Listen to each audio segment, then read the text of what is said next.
All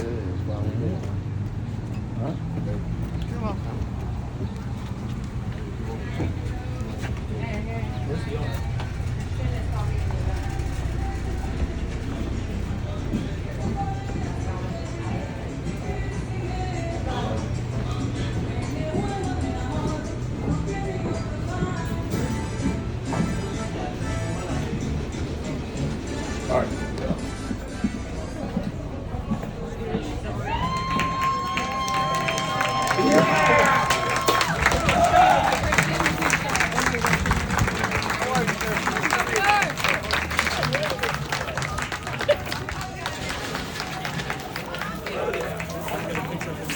How's everybody? Good. How's everything? I'm good, brother. How you doing? Good to see you. Yes, sir. Always good to see you. Want to shake hands? What's going on, man? You good? All right. No, we're not going with him today. How's everybody? With church.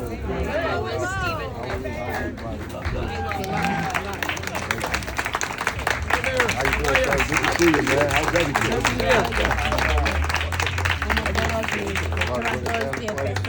Que no.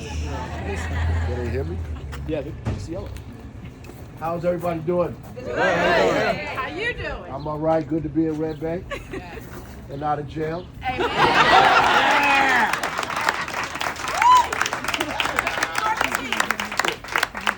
was a crazy experience, but you know, this is what happens. You know, these people are committed to their foolishness. You know, and you know, we are in some serious authoritarian times.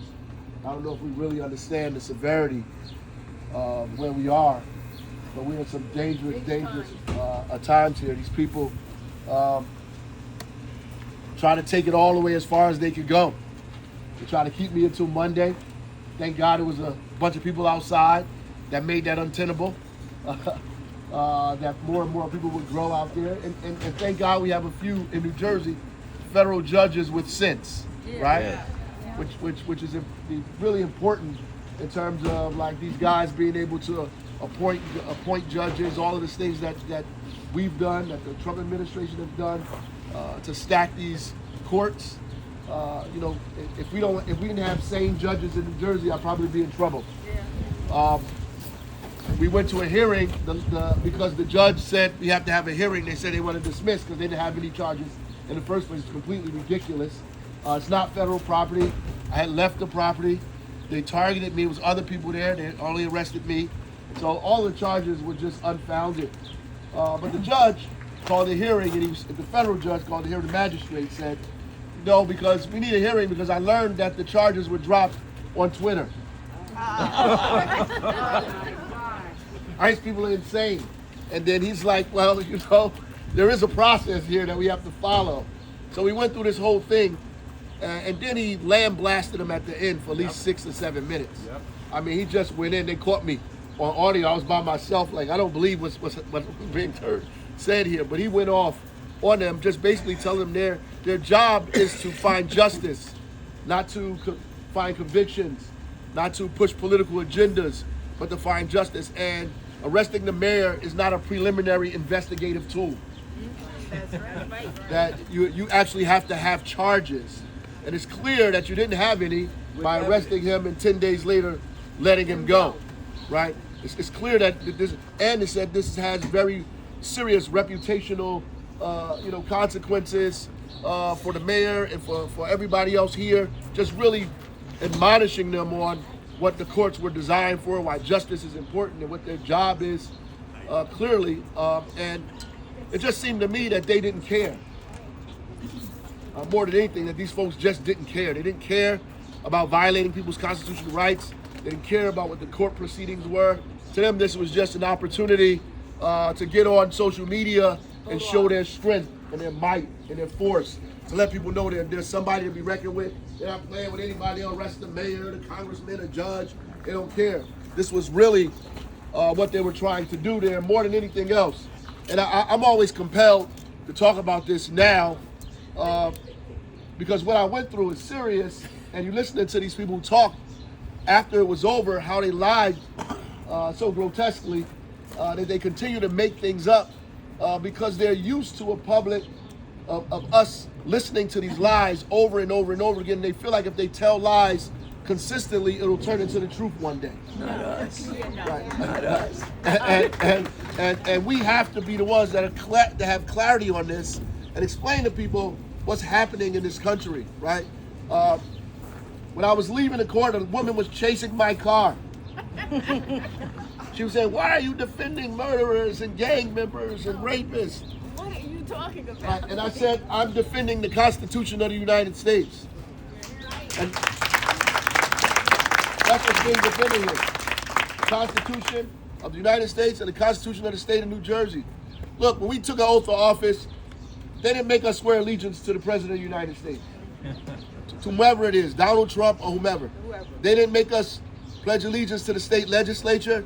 They didn't make us pledge allegiance, not even to the Democratic or Republican Party. You have to swear allegiance to the Constitution of the United States of America and the Constitution of the state of New Jersey under the authority of the people. That's your oath. Then at the end of it, it says, "So help me God." So the primary function of these elected officials is to defend the Constitution, defend due process. Due process is so important. They listed it 3 times in the 4th Amendment, the 5th Amendment, and the 14th Amendment.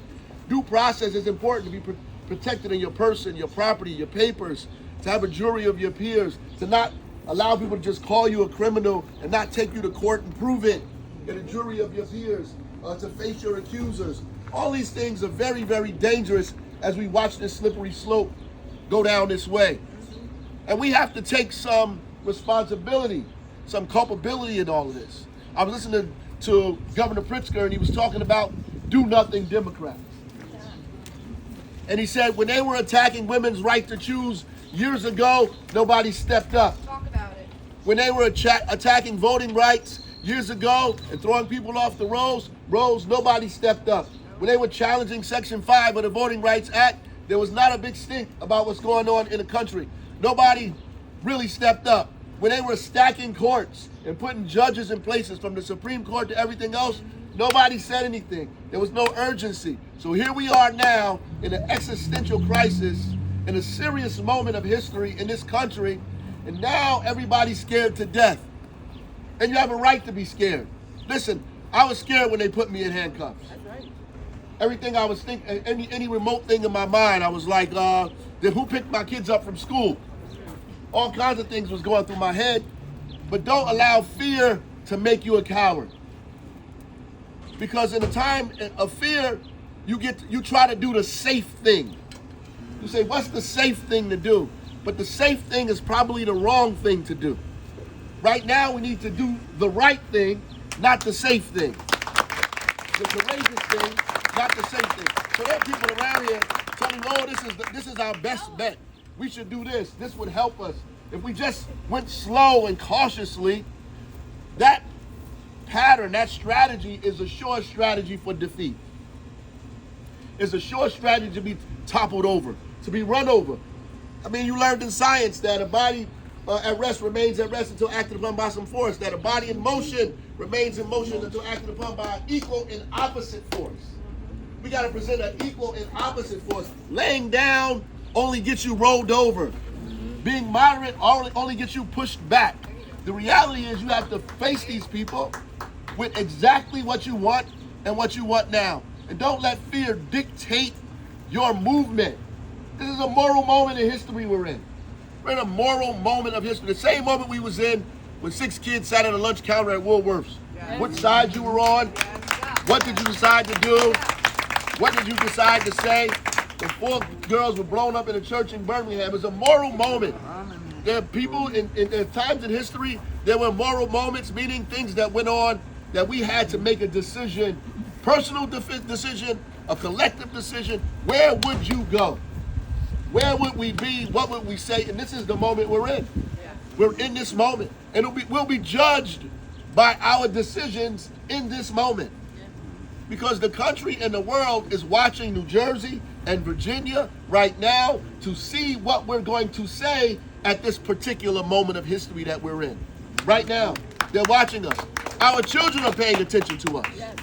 Because they see what is happening as the House passed the sick and crazy and and terrible, mean-spirited bill to take away SNAP benefits and Medicaid benefits, and attack Medicare to the most vulnerable in our country, as they do this and give tax breaks to billionaires, tax credits to billionaires at the expense of hungry children. That's right. That's right. And so the question becomes, where do we stand in this moment in history? As this guy gives speeches at the academy while these folks are graduating, he gave a speech today, a long and senseless speech that ran on and on and on about nothing. He gave a senseless speech. In the meantime, they're taking Medicaid from senior citizens. This is insane. Somebody has to say something. Somebody has to do something. Collectively, they have to do something. 30, 40 years ago, when Menendez if he came to that gate, Bob Menendez came to the gate and said, "Mayor, they're about to come arrest you." 30, 40 years ago, I would have took flight. Cars, fences. The Newark in me would have been like, they'd have to catch me, right? But my body got heavy that moment. My body got heavy, my mind got heavy, and I actually froze. I said to him, why? I didn't do anything. And in my mind, it was like, I can't go anywhere. Where are you telling me to go? Should I get in my car and drive off? Like, what am I supposed to do? I said, I can't run. That you have to stand right here and deal with whatever happens. We can't run. We can't run. We have to and where would we go? There you go. And that's what I was telling myself. Where would we go? Where are you going to go? Stand here and deal with these people. Deal with them face to face. Tell them what it is that we need and what we want. And we refuse to be scared, to be humiliated, to be demeaned, to have our rights taken away, stand our ground. And that's what I did. And ultimately, even on top of this stuff that's happening now, New Jersey, we have a lot of work to do. We already had a lot of work to do. I know some of us around the state don't believe that. We have a huge amount of work to do.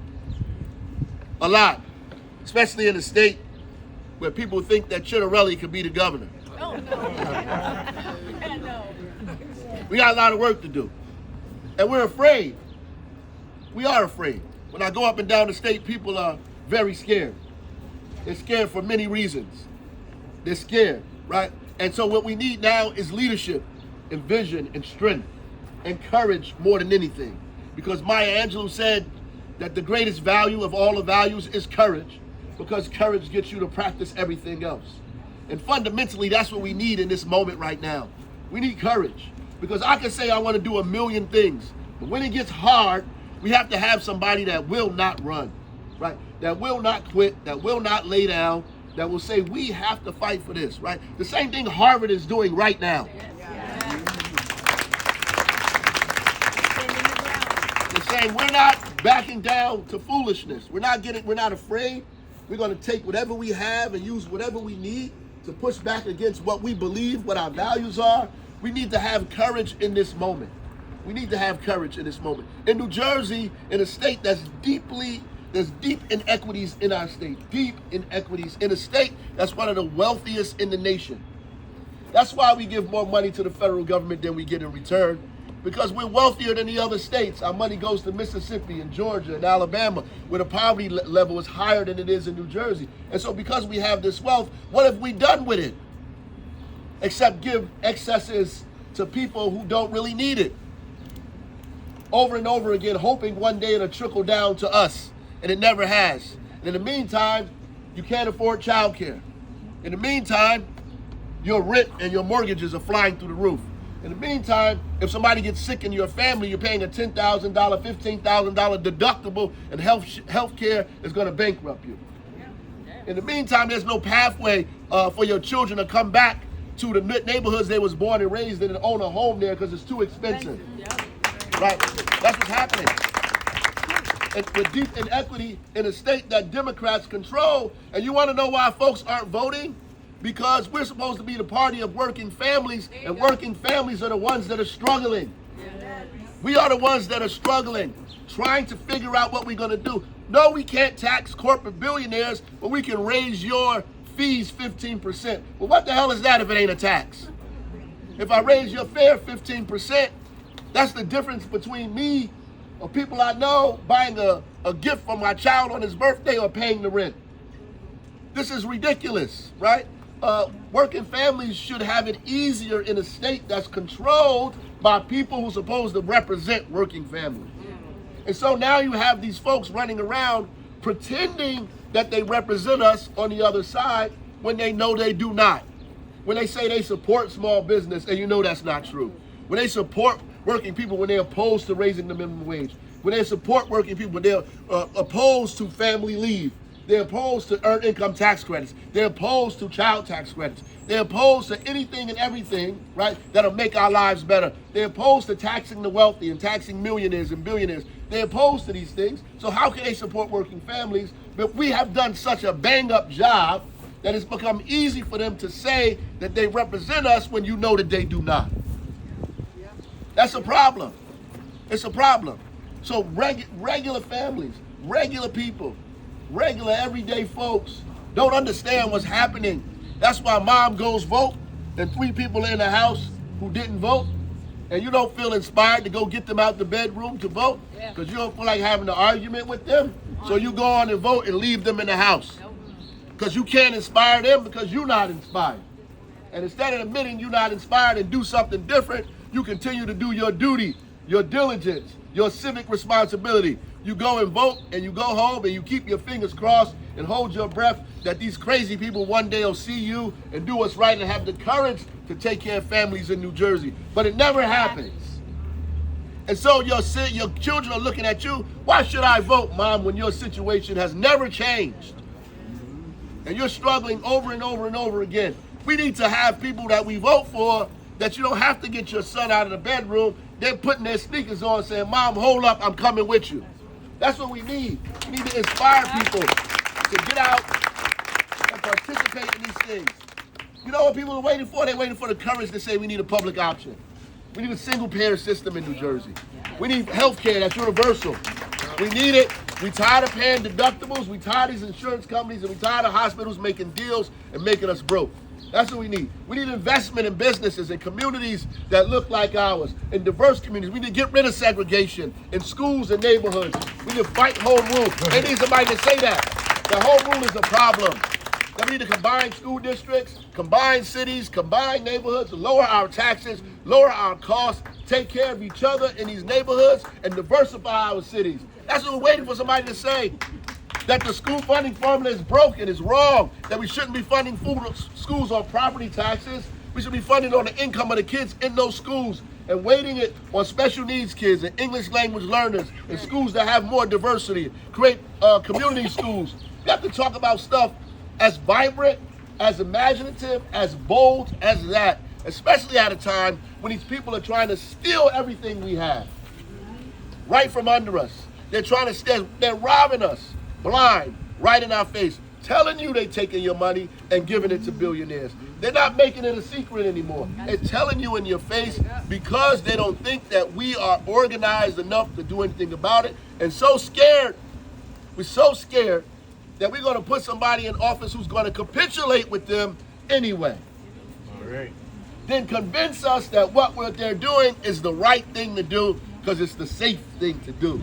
They're not going to crush us. Every single forum I'm on, these people say to me over and over and over again. Even the last one, which was crazy, the one before last, which was crazy, they said, how do we know that you can be a good governor if you're going to go down there and interfere with federal law enforcement? That's how we know.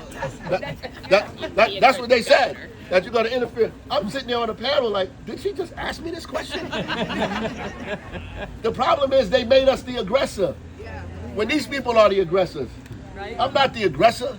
I went down there to make sure they follow the law. Right. They were the aggressors here. But because we create this context to make it look like we are aggressive and they're not, right? We're telling them, oh, we're going to play nice so that you can not hurt us. Well, they're hurting us already. All of you are playing nice. They took your Medicaid anyway. Yep. You're playing nice. They took your Medicare anyway. They say they love the military. They're attacking veterans too. Nobody's off the table. Nobody's safe here. They're attacking housing anyway. They're attacking all these universities anyway. Don't need to play nice. Columbia played nice, and they still got their stuff taken from them. The reality is they're going to attack you anyway. The point is you have to defend yourself. And you know how you best defend yourself? Build democracy. Build democracy. Stand on the Constitution. Invest in families and people. Watch them thrive. Prove to the country that diversity, equity, and inclusion actually works. Yeah.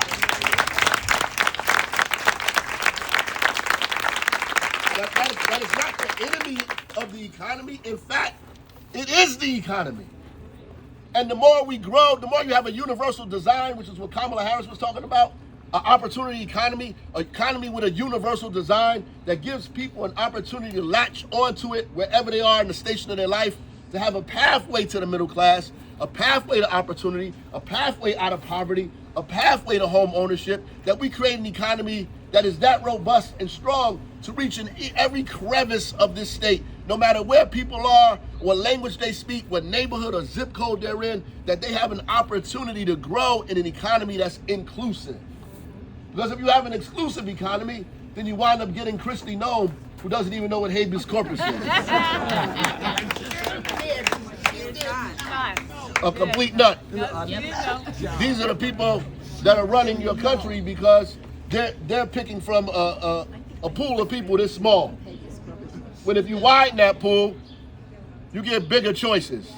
You get better choices. When you widen the pool, when you include more people, you get bigger, better choices. Anybody with logic, with common sense knows the wider the pool, the better the choices. When businesses come to the state, they want to know how diverse is our workforce. Where are we getting our workforce from? The wider the pool, the more diverse the pool, the greater the choices we have. That's just a fact. And we're listening to these people. Well, we're not listening to them here, but some people are listening to these people, and they're going to drive us into a place that's worse than we ever been in the history of this country. Amen. America has always been a work in progress. It's always been a work in progress. And it's because of people in this room, in this place here, that has made it better one generation after the next. People who fought, every generation, whether it was fighting for women's rights, or women's rights to choose, or fighting to end Jim Crow, and fighting for civil rights, and fighting to get rid of the segregation in public accommodations, or fighting for the civil rights bill, or fighting for voting rights, or fighting for fair housing, right? Or fighting for all the things that folks have fought for over the generations to make this country better. We have watched this guy dismantle many of those things in 100 days. Yes, he did. In 100 days. 100. You're in a better position than they are in Mississippi. You're in a better position than they are in Alabama. You're in a better position than they are in Kentucky. A better position than they are in Tennessee and Louisiana. You're in a better position. And to whom much is given, much is required. And because you're in this better position, you got a better opportunity, a better stronghold, a bluer state. You got more weapons and resources. Damn it, is coming upon you to fight. You got to fight at a level that other people can't fight at. You have to be as creative as you possibly can. Your imagination has to be wider and bigger than everybody else's. You have to take greater risk than other people can take. They're looking for leadership, but nobody expected leadership to start in New Jersey. But New Jersey, we get the opportunity to clap back right now. Yeah. We got the biggest clap back coming. We got the biggest clap back coming. I'm going to close on this. I know you got some questions. My friend, who is West Indian, and I say this all the time because it inspired me. It was at the beginning of when I started to do this. He said that his mother would always say, "You got another thing coming." And he never know what the other thing coming was. But she would say, if you think you're going to come in this house and leave this place looking like this, you got another thing coming. You think you're going to go outside and be in the street with them boys, you got another thing coming. He said, when President Trump got elected, he said, if he thinks that we're going to sit around and let him destroy all the things we fought for, he got another thing coming. He said, I didn't realize what that other thing coming was until this election began, because now the other thing coming is Ras Baraka for governor. That's what he said.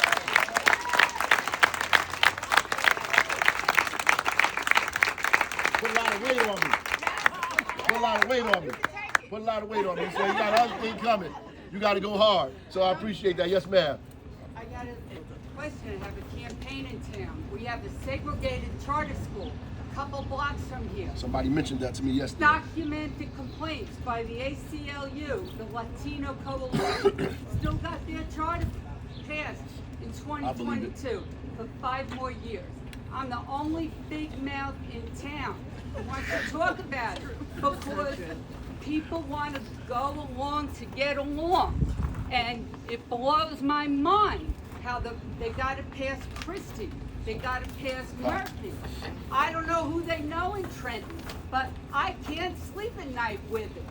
I don't want to taint any politician's campaign with my big mouth that they don't want to be in poor standing with their charter school neighbors, but I'm appalled at this. I feel like I just woke up in backwoods Alabama. I don't know. You're the only guy I have any faith in that might be able to shut this down. It still exists, though our federal funding in the public school was shut by $2.5 million, and they still get 2.8 off the backs of our 90% minority school public school kids. They get 2.8 million for 183 disproportionately white kids. What the hell goes on? It's a stone's throw from here. Right. Tell me you'll look into it. Well, yes. So that's the short thing. But the reality is, though, we can't just single them out. Segregation in New Jersey is long and deep. Yes, but the charter is beyond the beyond. No, I know, but what I'm saying is that the state, the Latino Action Network and NAACP, the same group, took the entire state to court. Yes. They've been fighting in court for a few years. The judge told them to mediate it. The Murphy administration could not mediate it, so they put it back in court, meaning that they have no answer for segregation statewide and school systems. And so the court may mandate something going forward, and it's going to be our responsibility to figure out, the legislature and the people, to figure out what that looks like for children and families in New Jersey. Got it. That's a pipe. And they're included in that. Right, but the charter is a separate, beyond the beyond situation. No, There's I get only it. 3 charters in Monmouth County, 2 in Asbury, K-8 districts, I mean. 2 in Asbury, and this one plopped in the middle of Red Bank. And all lily white board of trustees that we don't get to elect. No, you don't. Here they are on the back of my taxes, my property taxes. Hallelujah. I didn't know it could exist north of the Mason-Dixon line. Oakland Street. So help me God. Go ahead, brother. How are you going to beat Jack? Huh? You know, what's interesting is that I think they always ask us this question, all of the Democrats, are we going to support one another, right? And we all say yes. And I hope that that's true. The reality is, if Democrats got together, we could beat any one of them at any time, right? I mean, look. If we vote. Governor Murphy, a million Democrats fell off. They didn't vote for him. He still won, right? The reality is the possibility and the potential is there. If Democrats get together and people vote, if we tell them to vote, right? We have to be the ambassadors. We have to do relational voting. Our family, our friends, our circles. We have to have these discussions and arguments with people we know to get them out to the polls. That's just the reality. We stay home. In fact, some Democrats would rather not participate than vote for the candidate that we have in front of them. because they're not speaking to them in a way that inspires them and make them believe that their issues, that our issues are their issues. So this guy skates along, or Republicans skate along. Republicans win in this state when the Democratic Party lay down. We always talk about the 2-1, the 2-1. What we have not talked about is how Democrats betrayed Barbara Bono.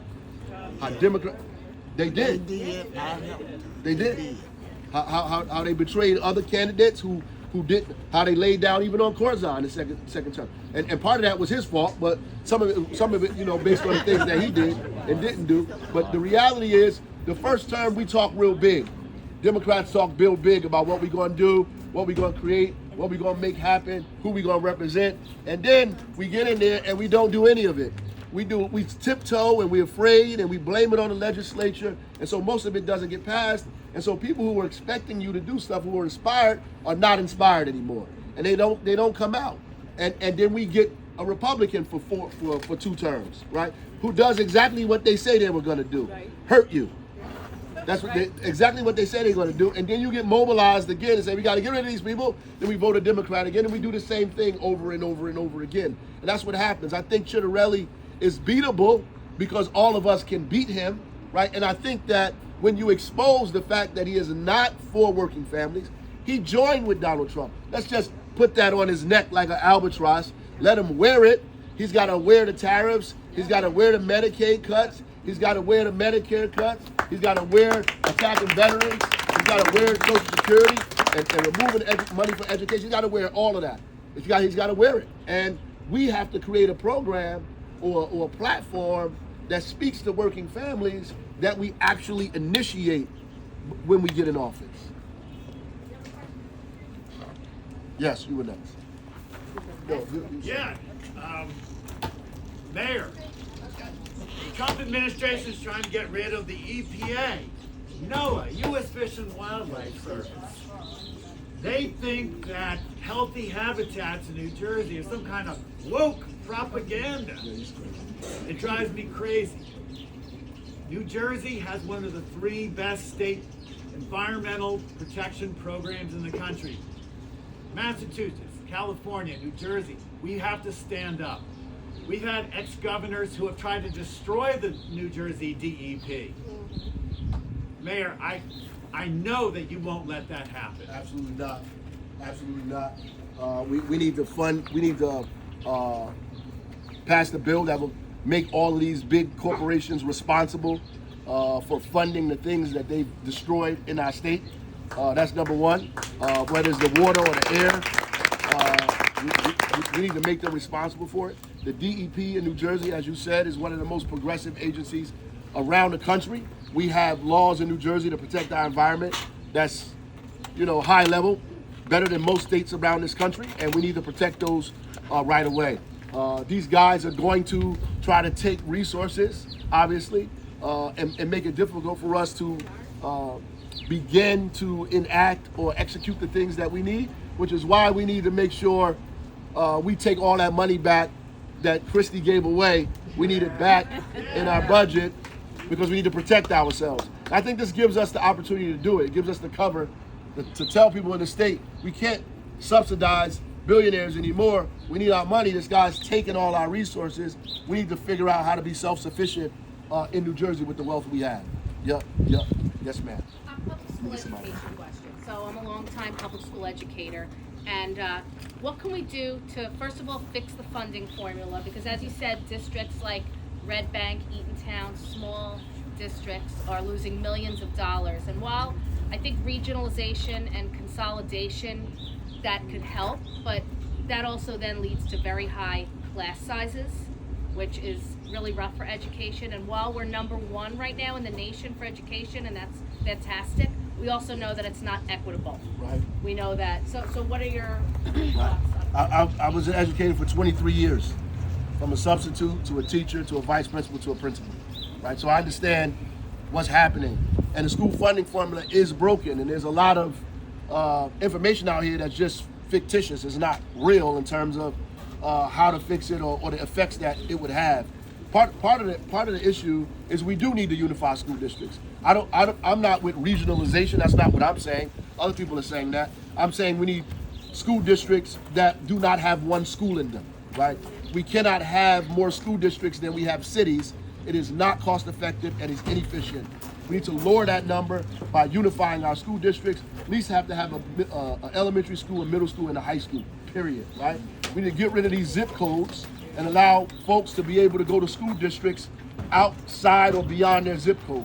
Part of the problem in our school districts is people are losing students. You're losing students and you're not replacing them in those seats, and you have the same infrastructure with a less amount of kids in those seats. The state is paying for the kids, not the infrastructure, right?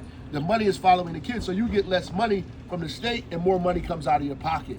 You reduce your taxes by putting more babies in those seats, right? That's what you're supposed to do. It doesn't, and if your infrastructure is still the same and the students have decreased, that means you have more space to add kids. You take a place like Toms River that lost 4,000 students in the last 15, 20 years, who now complaining that their prices are going up. This is just logical mathematics. If you lost all of those students, you don't have any money now, you have to pay for it. There's only a couple of ways to pay for this.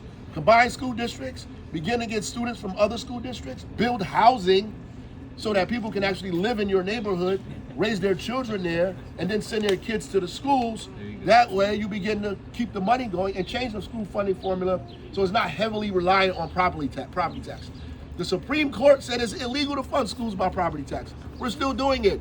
We're doing it by subsidizing school districts to fill in the gap that property tax does not take care of, which is why you see the kind of lopsidedness that are happening. You take a place like Jersey City, who built all of these buildings, the people in those buildings don't have kids in those schools, and their property, right, the property tax of that building, right, does not resemble the income tax of the kids in the school. The federal government funds schools by making sure they look at free and reduced lunch. So free and reduced lunch in Title I helps the federal government understand the poverty level of the people in the school, and they make a determination of how to give that school money. The state needs a similar formula that's centered around who's in the school and how much money they need based on that. Then we waited. We waited for kids with special needs. We waited for kids for English language learners, right? We waited for schools that are more diverse. So we give schools bonuses for diversity to incentivize them to go out and find kids to put in their school district outside of the kids that live in that city, right? We waited for that, and then we give schools money that become community schools. Schools that open up their school earlier and close later, that put community-based organizations, embed them in the school to help teachers deal with high dosage tutoring, deal with mentorship, deal with kids that have medical issues, kids that have attendance problems, that you put those things in the school to help teachers mitigate the problems that they have.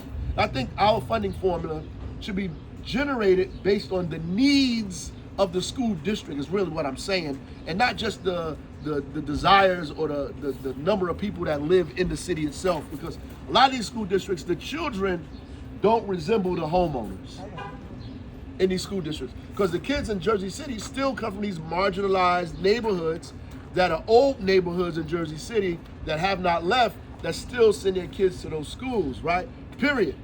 And they're losing $200 million almost, right? Because of the change in Abbott funding, because now it's not Chilltown JC like I knew when I was growing up. So those neighborhoods are changed. They're completely different neighborhoods. So, and I think in order to change that, you need real people to help change it. People like you, not just bureaucrats, right?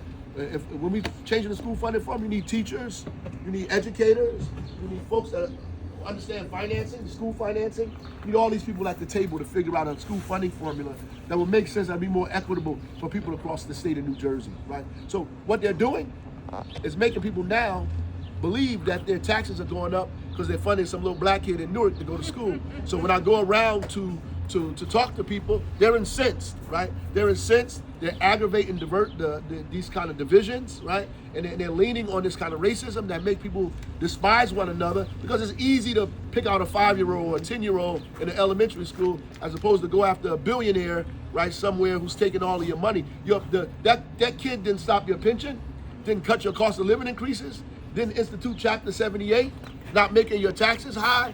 The governor did that in the state of New Jersey, and the legislature in cahoots with billionaires, not a 5-year-old and 10-year-old in an elementary school in the segregated community.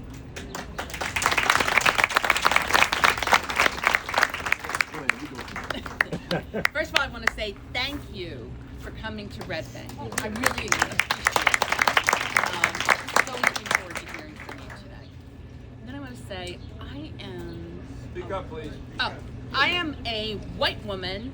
I am closer to death than my birth. Don't say it. Well, I am. I'm sure I am. But that's okay, because I think what we have lost as a country, but we're talking about New Jersey, is the ability to care about somebody who isn't you, who doesn't, so much of our politics now, how does it affect me? Right. Not society. Not that we educate these kids, and they're the ones that are going to be taking care of me in my old age, and, healthcare. So I want to say that. I hope that you can weave in a message that says, this isn't always about you or you or you. It's about us. Right. Get that back. And then one more thing I want to ask you. I am not gay. I am not lesbian. I am not trans. I have friends and a son and other relatives who are. I care deeply about every single one of them and everybody who is LGBT. Right. So, how are you going to address that? How are you going to protect our trans kids? How are you going to make sure that this bullshit of... Okay. Yeah, okay. Call it what it is. Well, that's what it is. So how are you going to address those issues? Thank you. I mean, King had a speech when you said that. He talked about us moving from being self-centered to other-centered, right? And so it made me think of that immediately. That and it talks about the Good Samaritan down the Jericho Road, and his ability to take care of somebody who was beaten and hurt on the scene. He didn't think about when he was organizing garbage workers or sanitation workers in Memphis. He said, we're helping the sanitation workers not because what we think will happen to us, but what we think will happen to them. And that's incredibly important. And that kind of theology or ideology should be at the center of why we serve, right? Yep. Government is a business, but it's in the business of people. And that's what we have to folks like Chitterelli and all of them are going to talk about how it's a business, but we are in the business of people, right? We're in the business of making sure people have decent health care. We're in the business of making sure people have access to opportunity and education. The business of making sure that people have a leg up, a lift up, that we can help them when they're down. The business of making sure we eradicate poverty and put food in children's stomachs and their mouths. We're in that business. That's the business government is in. It might not be your individual business, but it's the government's business. It's why we decided to have a social compact, for us to be together, to take care of each other collectively, because at some point in your life, you're going to need somebody to help take care of you. And now you may be able to take care of yourself, but at some point, you may need somebody to help take care of you. And we decided to be a part of this compact to take care of each other in this country, in this world. And hopefully that's at the center of what we're talking about, which is why immigrant justice is very, very important. And what we need to be, doing is making sure we make a relationship between all of our fights. That the fight for civil rights is also a fight for immigrants' rights. Fight for immigrants' rights is also a fight for LGBTQ rights. There's also the fight for women's rights. So all of these people, all these things that we're fighting for are related. And our job is to make sure we explain that to people, help them understand that you can't win isolated. There's no fight in this history that we've won by ourselves. It's only been a broad-based coalition historically that helped us win the end of Jim Crow, that helped us win women's rights, that helped us win an 8-hour day, that helped us win, all of the things that we've won. It's been a collective kind of struggle across nationality, across zip codes. That's the reality of it. And so that should be at the center of what we do. And there are bills in the state right now, in this democratic place, that we can't pass. There are bills about solar energy that we can't pass. There's bills right now about civilian complaint review boards or monitoring police abuse that we can't pass. There's bills right now around the LGBTQ community. One about outing students, right? We can't pass, and one about gender affirming care that we can't pass. These are bills that are sitting in the state house right now, in the state legislature, that can't get passed. We have to have a governor at the front of that is pushing these things to make sure that these things actually get passed, that we protect everybody in these communities, protect the most vulnerable, protect LGBTQ community because they are directly under attack, right? And protect protect the women in my community who I think are under serious attack, African American women. Protect, protect all of the folks that have become a target by this country, and because of the cheerleaders that they have in New Jersey, the sycophants that are running around in New Jersey that want to bring Doge to here, who say that, by the way, that we need to get rid of all of those people, but also pass the things that are going to protect the people in our community. The LGBTQ community is one of those. May I have a question? Yes. So first off, I'm glad you're here. Myself and a few other people here, actually, also Councilwoman Bonatakis, were outside of the prison. I said, we're so grateful he's here. I said, myself and a few other people present here were actually outside when he was in the prison. And my friends were very relieved when you were released because I said I was not leaving until they let you out. So I just want to get back to something because, as a deputy mayor, I love policy, and I just want to give you the opportunity by actually setting one up for you and just say, can you share about what you've done for housing in Newark and what you've done for healthcare in Newark and all the other monumental things you've accomplished and how those could be expanded across the state, including what you're talking about, benchmark pricing for hospitals and other things that could actually make healthcare more affordable through actions as the governor. I know we're talking about other policies that require more whipping in our Senate and Assembly, but can you just talk about those policies in Newark that you've done around housing and healthcare? We actually have a meeting coming up with the state treasury, with all of these people in the state, with our personnel department, and all those folks, because we began moving towards reference-based pricing in Newark. We pulled out of the state health benefits plan. It's untenable. You'll hear very shortly that the plan is falling apart, which means that your taxes are going to be crazy if they don't get this under control, because you pay for health benefits, right? That's how we pay. We don't sell cars out of the back of the state house. Your taxes pay for our bills, so it's going to be a problem. We pulled out of that. And because we pulled out, we saved the city $80 million. There you go. See?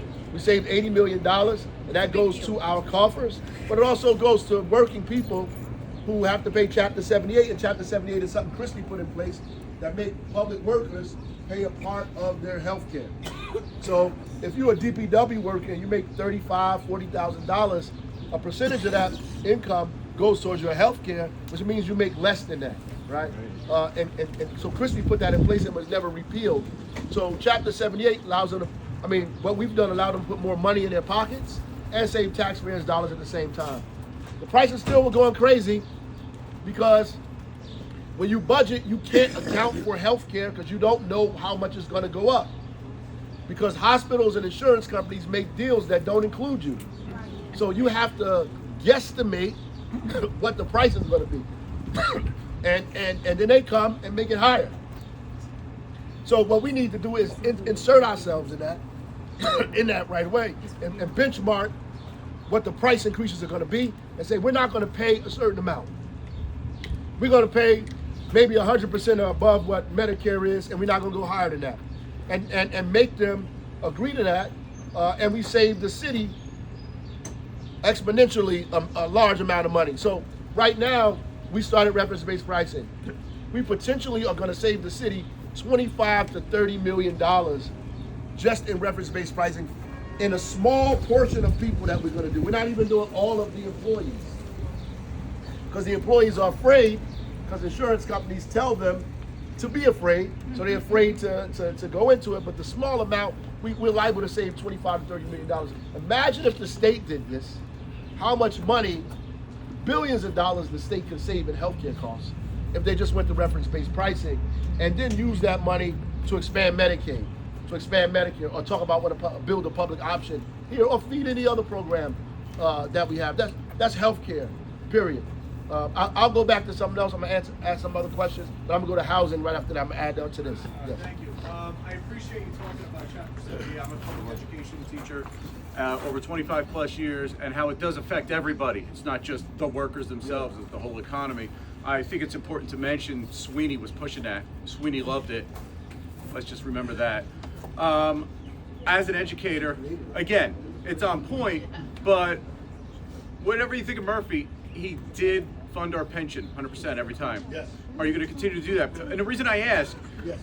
Sean Spiller, I think he's gross, but, and I think it's I think it's horrible for New Jersey in a sense, because it's the perfect foil for a Republican, because they hate the unions. Citarelli hates the unions and the teachers as well, the teachers union, and it's like the perfect foil for them to win with Spiller. And you would think he's the NJEA president, we would love him. Absolutely not. He's got his own issues. We want somebody, as an educator, we've talked about, I work in a red district out in Jackson. And teachers are tired of the identity politics. They're like, we don't need to be tribal anymore. We actually are seeing, we're getting hurt by the things we voted for. Some of these teachers that did vote for Republican, but they want somebody to vote for other than Spiller. They want somebody to say, we will fund the pension 100%. And I believe that would be a huge gain for whoever does go out there and campaign on that. Well, it's my pension. Yeah.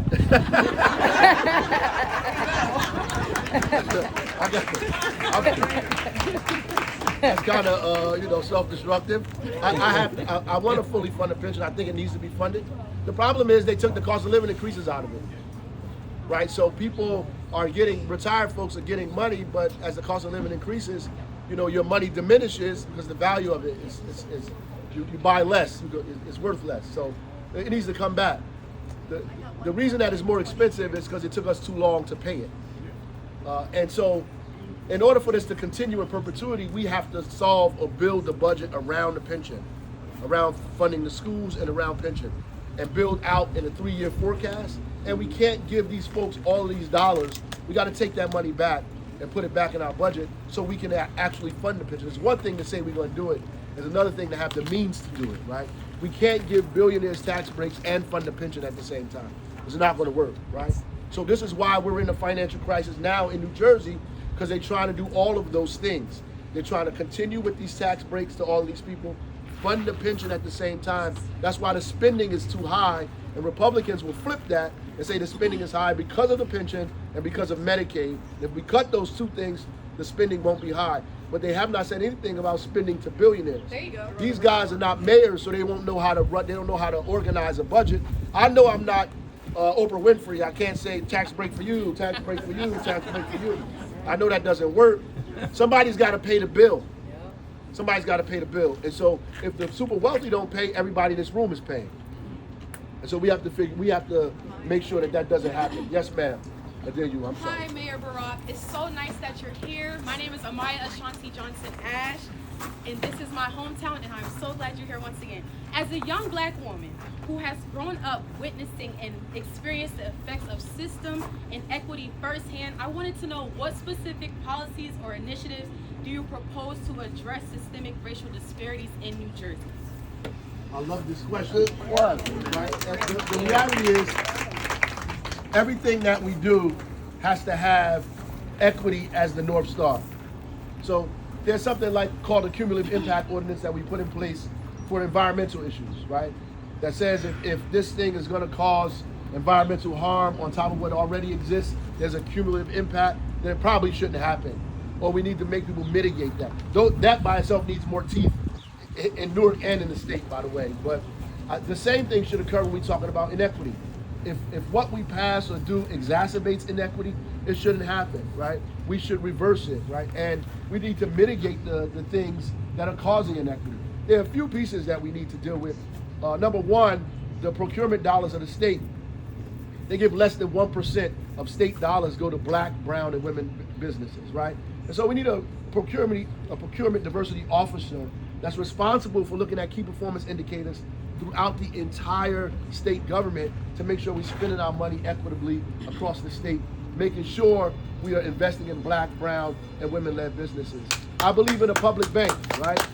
I believe we ought to have a public bank. Not a commercial bank, but an investment bank where we put our dollars, our pension funds, our CRA dollars from financial institutions who don't use their Community Reinvestment Act dollars the way they should. We put them in that bank run by the state. It's a public bank. And we begin to invest in economically distressed communities and historically underrepresented, giving people opportunity to get capital for home ownership, to destroy this wealth gap, to close the wealth gap, right? And invest in businesses so your businesses can grow. Small businesses in New Jersey hire more people than the big businesses do. You have to make sure these businesses have an opportunity to grow and advance. Give them credits to hire more people, opportunities to build out and expand their business. That's what we should be doing very deliberately and intentionally in these communities around home ownership, around business, right? And around opportunity. The last thing I would say is around healthcare accessibility. There's this discussion that we should make a public question that people vote on it, a referendum around women's healthcare and the right to choose. I completely agree with that, to make it constitutional in our state so it can never be reversed. But I think that in that, there has to be equity in there. It's one thing to have a law, but if you can't access the law, it doesn't mean anything, right? And so you need to make sure that that's there. 7 African-American women die 7 times more giving birth in hospitals than anybody else. And African-American children die before the age of 1 3 times more.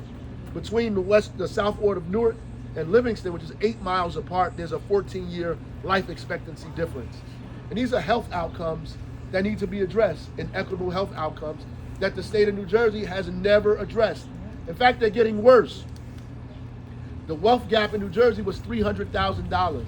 It is now $600,000 in a matter of less than a decade, right, with Democrats in charge, which means all the things I talked about need to happen post-haste, right? And so I'm with you, I agree with that, and the real beauty of it is I think that all of these things help our economy overall. I think the more people, we put more money in our pockets, the more we help the economy. That's just what I believe. Yeah.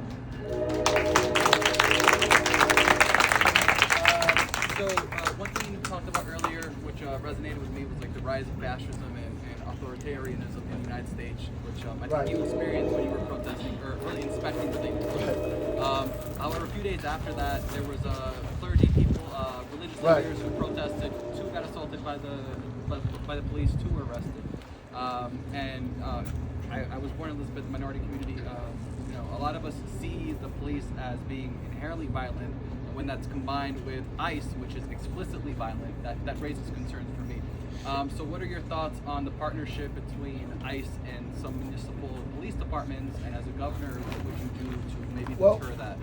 It's not policy now. They're not supposed to do that. That's why we have to make it the law through the Immigrant Trust Act. We have to make it the law. Right now, it's not the law. It's really a strong suggestion. Yeah. That's what it is now. It's a strong suggestion. Like you really can't penalize people the way you can if it was the law, right? Right now you have to rely on people buying into the culture that you created, and obviously everybody is not with that. You know that, right? We have a large organization. There are going to be people in the organization that decide to do what they want to do at that time if there's no real consequences for the things that they do, which is why it must be the law that our police cannot. In fact, we're being sued right now. Newark, Hoboken, Jersey City, we're all being sued. It's a trumped up foolishness, no pun intended, a charge that really is trying to prevent us from enacting a policy. So what happens now, it goes deep into the bureaucracy of the people that are doing their job, like regular police folks, and they get to get in their mind that what we're telling them to do is illegal. So now it puts people against what we're trying to get them to do, right? We're telling them, oh, we need you to do this, we need you to do that. They say, oh, we're getting sued because it's illegal. But it's not illegal, which is why it becomes incumbent upon the state to pass the Immigrant Trust Law, to say that our police cannot aid and abet ICE in anything without a warrant, without a judicial warrant, without a criminal warrant. We cannot participate in any of this stuff, right? And all of our institutions have to be open to immigrants, whether they documented or undocumented. And all of our resources have to be made available. And these are the things that we have to do by law. Right now, it's just a straw. I can say whatever I want to say, right? I can get up there and give a speech to the public safety department and say all kinds of stuff. This is what we're going to do. But I have to chase them around, right? like the incident that happened there. We got to follow them down and make sure those guys are released. These are the things that we have to do. But ultimately, if it's the law, then people will buy into it more than a strong suggestion, a really strong suggestion, because the AG suggested it as well. But nobody has ever been disciplined for not following it. Last question. It's like 15 people with their heads up, man. All these people behind me, all these people in front of me. Go ahead, bro. 2 more, 1 and 2, 1 and 2. That's good. Let's do that. Let's do Mayor that. Ras Baraka. I'm gonna pick like 4 or 5 people asking questions, and then I'm gonna try to answer it at one time. Mayor Ras Baraka, just like this lady was standing outside the prison, I was up in Newark when they were blaming you for the lead in the water pipes, sending out water at the end, and Felicia Simmons was with me. We want to get more signs to help you out. Did you bring any signs today? And Sam is responsible for this. No signs Bobby left. can get you some no signs. signs left? All right, need some Falling more down signs. on the job. How can we support you monetarily? And how can we support you more monetarily so you can run and you know, get some people that have a lot of money? And can we get some T-shirts? You know, There's a volunteer sign-up sheet too, Mayor. Yeah, thank you. There's a and let them know volunteer you're gonna sign-up get sheet. rebirth tomorrow. There's a volunteer sign-up sheet. You also go to the website, Ras Baraka for Governor, and you can donate there. Right on the QR code, you can donate right there. If you need a sign, you can talk to Sam, and we'll make sure we get you some right away. Let me get all these questions. 1, 2, 3. Yes, ma'am. Go ahead.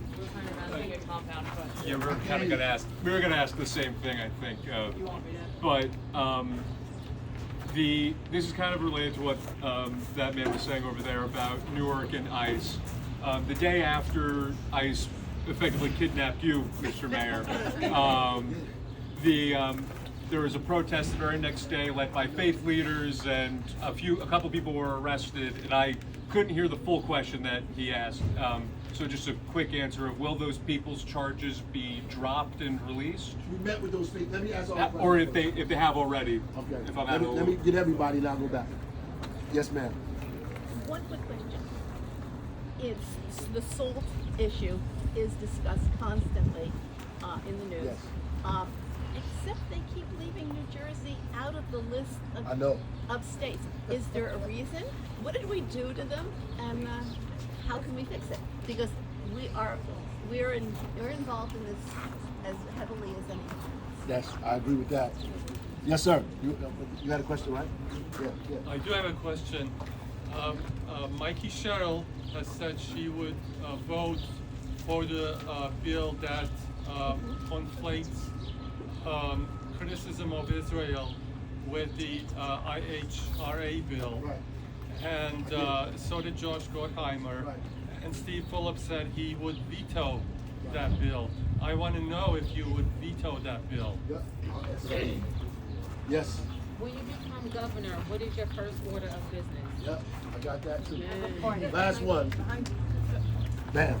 I was wondering if you could answer this woman's question about what you'll do to protect transgender New Jerseyans. Right. I thought I did, but I'll go back to it.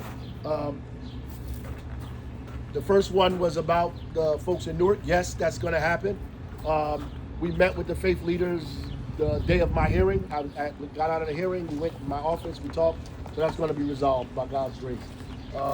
The other question around SALT, New Jersey is in that list. They should be in that list. Never mentioned.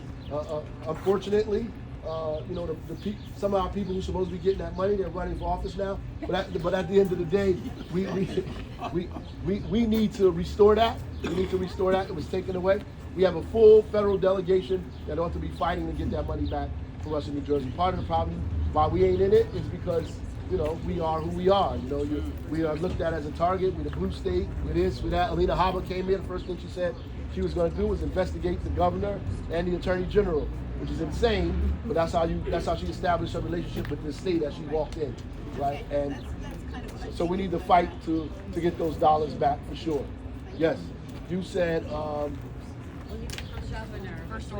First order of business to me is housing, right? I think that is the fundamental key to a lot of our issues around here, that we need to begin to create a public works project to build 10, 15,000 units of housing immediately, identifying transit first and building around areas where transit is, immediately doing that, and partner with local governments to make this stuff happen, building a fund to be able to do that. I think that morphs off into New Jersey Transit. I think it also morphs off into the public bank and all kinds of other things that we've been talking about, but we start with housing first, right? I said there's a bill, I got him. I said there's a bill that is in the legislature right now that talks about gender affirming care, that we should support that bill and make sure it is passed right away. That's what should happen, that we shouldn't out students. There's another bill about outing students, that we should not be outing students. What happened is that 40% of students that are homeless are from the LGBTQ community. So we need to support the bill that does not out students. We need to support gender affirming care here in the state of New Jersey, absolutely. But more importantly, I think that we should partner with local LGBTQ organizations statewide and locally to fight for issues that they think are important to us and not just the issues we think are important to them, right? This the last thing here, I have a problem with conflating the issues. I do have a problem with that, and I'm gonna tell you why. I love America, I just don't like Donald Trump. I love America, I don't like slavery, I don't like Jim Crow, I don't like all of those other things. So at the end of the day, I think it's a problem when we conflate what we're talking about here, that criticizing the state of Israel should not be looked at as anti-Semitic. But I also think that there are folks in the Jewish community who understand that, right? And that we have to begin to have a real conversation about that, because I've had conversations with people who understand that, who are progressive, in fact, radical Jews, who probably are more radical than I am, right? Who understand that that's a problem, but also consider themselves Zionists, right? And so we have to have a real discussion about what this means in progressive circles, and not be afraid to have these discussions. We have to do it because we can't let these things keep our unity, keep us apart, because we can't win apart. We can't win apart. So we have to have the courage to be in a space where we can have these discussions in equal footing, right? And you have a right to believe what you believe, and I have a right to believe what I believe, but we have to struggle about it. Democracy is about struggle. It's about our ability to struggle with ideas. That's why the university, them attacking university students for disagreeing with each other is absurd, because if you can't disagree at a university, you can't do it anywhere. That's how I learned how to argue at the university, right? Yeah, real arguments on the yard of the university. You don't know what you're talking about. You know, back and forth, you perfect your argument. But we as adults, as faith leaders, as progressives, as activists, we have to be tolerant enough to fight with each other and love each other at the same time. And I know it's difficult to do in an environment that we're in now, that's so super hypercharged, that if we disagree on one thing, we should be fighting each other. It's ridiculous. I don't agree with my mom on everything. She still invites me to Thanksgiving. If I don't go, she probably come get me. So I mean, it doesn't make sense. We have to leave room for growth and room for contention. That's just the reality of it. So thank you.